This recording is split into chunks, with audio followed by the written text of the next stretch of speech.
Hola amigos de Ventana Verde. Bueno, pues vengo a hablaros un poco de un tema muy específico, ¿no? Con este tema que estamos hablando sobre los incendios forestales, quería hablaros un poco de la repercusión que tienen los incendios en el suelo forestal, en el suelo agrícola. Eh, Lógicamente, las temperaturas que alcanza el suelo en un incendio depende mucho de la gran vegetación que haya o de la escasa vegetación que haya, y de que haya muchos árboles, que haya menos árboles, porque realmente todos esos elementos hacen que las temperaturas puedan alcanzar hasta temperaturas de 400 grados, en superficie. Lo normal es hablar del orden de 100, 150 grados, en zonas de pastizales, en zonas donde haya habido a lo mejor desbroces, etcétera, ¿no? Y ya donde hay zonas donde hay madera que se puede quemar y que puede estar días incluso calcinándose, pues realmente se pueden alcanzar temperaturas puntualmente hasta de 400 y 500 grados. Eh, el efecto, ¿cuál es el efecto? Pues el efecto es un efecto de esterilización del suelo, por decirlo con una palabra que sea muy adecuada. Esto me recuerda en el caso cuando se hacían las desinfecciones de los invernaderos, del suelo de los invernaderos, y se cultivaba en el suelo, que al repetir el cultivo había una resistencia de distintas bacterias, virus, etcétera, ¿no? Y se aplicaba un producto que era el bromuro de metilo, un gas, y eso era un desinfectante total, ¿eh? Que tenía el grave inconveniente, de que realmente afectaba, eliminaba, por así decirlo, todos los microorganismos y toda la microflora que había en el terreno, ¿no?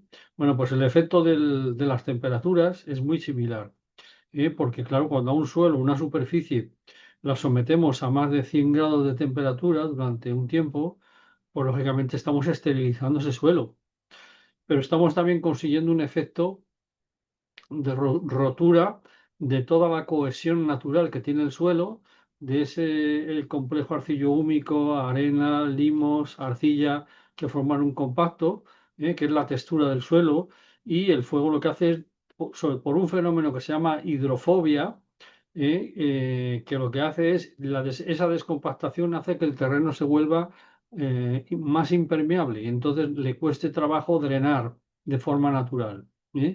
Con lo cual, pues esto en terrenos donde son con pendientes, pues tiene el efecto de que ese agua provoca escorrentía y que lógicamente todas esas cenizas, pues también se las lleva el agua en superficie, ¿no? Normalmente las cenizas son ácidas siempre, con lo cual estamos hablando de que la inmensa mayoría de los suelos en la península son de pH básico, alcalinos, pues normalmente esas cenizas, digamos que no van a hacer desde el punto de vista químico, pueden reducir, bajar algo el pH, ¿no? La basicidad del suelo y hacerlo que sean unos suelos un poco más ácidos, más tirando más a neutros, ¿no? Porque normalmente son pHs altos. Hay muchos pH de 9, de 8, etcétera, ¿no? Entonces, eso no es fácil bajarlo. Eso normalmente en cultivos agrícolas que sean rentables se utiliza materia orgánica para incorporarla al suelo y para acidificar el suelo y que se desmineralice todo ese fenómeno.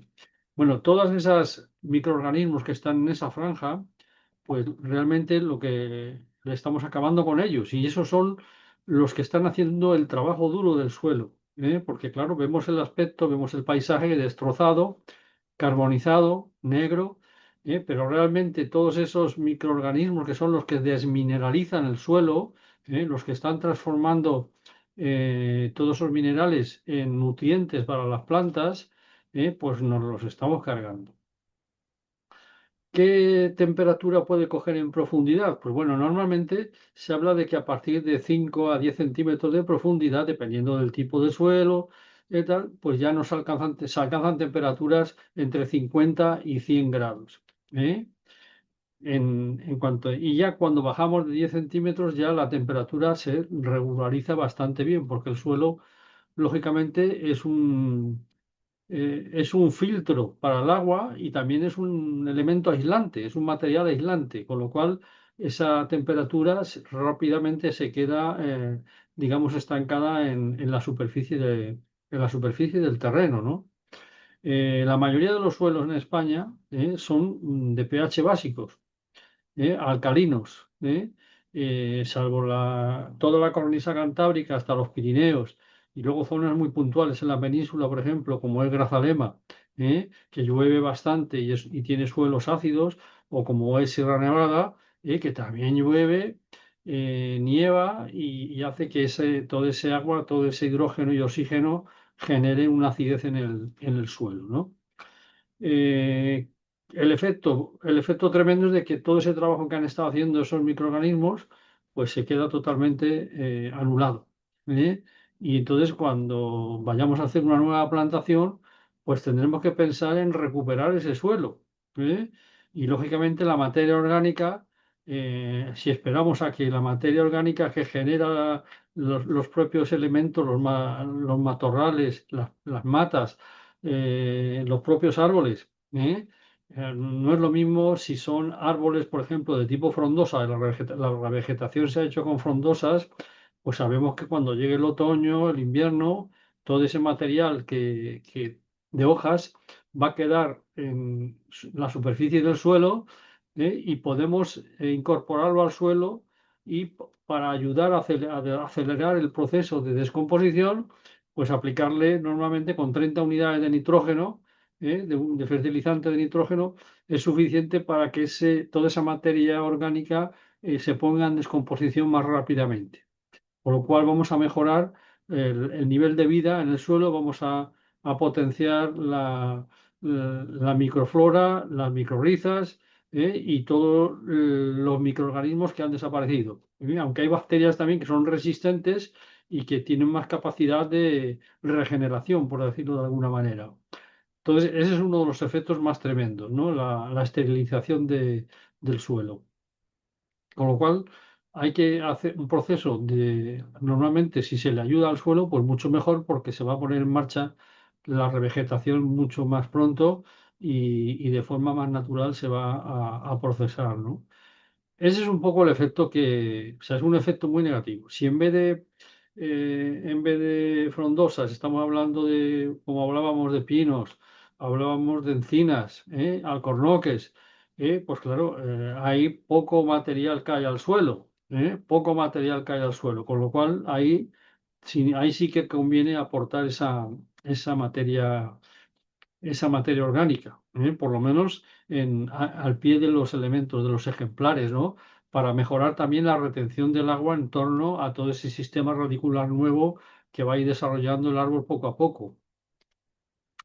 Eh, ya se ha utilizado la técnica de hacer en este tipo de plantaciones, aunque en reforestación es muy complicado a veces, pero sí que se ha hecho en Jerez, en el puerto de Santa María, en la autovía Jerez Los Barrios. Normalmente se estimaba que la planta necesitaba una ayuda durante un par de años, todas esas plantas forestales necesitaban una ayuda durante un par de años, ¿no? Con lo cual se montaban algunos depósitos de agua y desde ahí se montaba un sistema de riego simplemente para que aguantara un par de años hasta que la planta sufra menos si hay un verano caluroso y hay y le toca un régimen pluviométrico bajo, pues que pueda defenderse durante esos 2 años por lo menos para que luego la planta eche raíces y ya digamos que se busque la vida por sí sola, ¿no? Pero eso es uno de los temas más importantes, ¿no? Lo que es la regeneración de la vida en el suelo, porque la regeneración de la vida en el suelo es todo lo demás, ¿no? Claro, en plantaciones, por ejemplo, de árboles frutales, ¿no? Pues no sé, pistachos, en todo lo que sean, por ejemplo, en nogales, etcétera, etcétera, pues realmente hay que aportar, hay que mimar mucho más el cultivo, ¿no? También la planta, si una planta forestal de 2 sabias puede costar 1,50 € 2 euros, pues una planta de 2 sabias tipo frutal, pues podemos estar hablando fácilmente de 5 o 6 euros, con lo cual la inversión es mucho mayor. Bueno, pues solamente era comentaros los efectos las altas temperaturas en el suelo y la problemática. Hasta pronto.